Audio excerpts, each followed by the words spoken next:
Li navçeya Cizîrê ev 20 roj bû ku 6 kes li bin avayekê de asê mabûn tê îdia kirin ku hatine kuştin.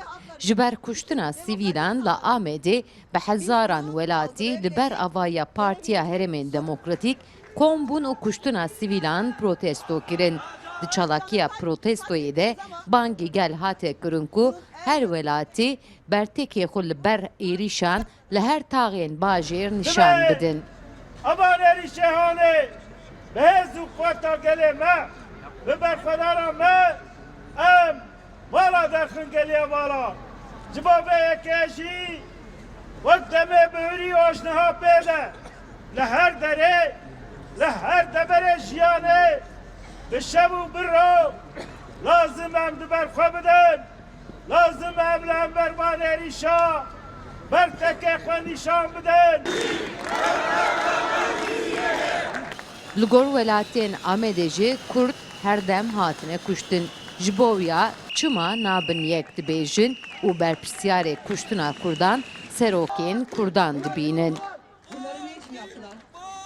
نگوتا اگر کو ام نبن یک امی هرن یک بیه یعنی هری مثلا او یک بونا میه ام ببن یک بخودیم وانا یک جی چه نابه در پرسیاره و سروک کردانه سروکو ریوبری کردانه بر پرسیاره و قاتل عامه سروکو ریوبری کردانه و انظار یعنی کرد وطا بب یک باورم نه امریکا نه روسیا نه ترکی و نه عراق و نه ایران و نه سوری تو کس نکانه لبر هزا کردا بسکنه چما چکی کرد دا هر دم لهر دره خو اثبات کری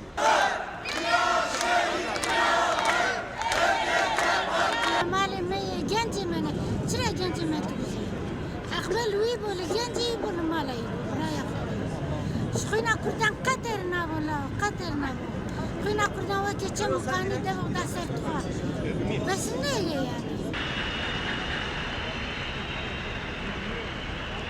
Polisên ewlehiyê jî li der û dora çalakvanan dorpêç kiribûn.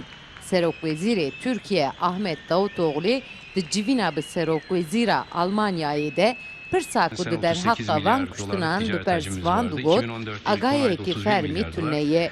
Ji ber wiya jî bila gelê Tirkiye li nûçeyên ku ji aliyê saziyên fermî ve nehatibe ragandin bila bawer nekin. Sevda Kaplan, NRT, Amed.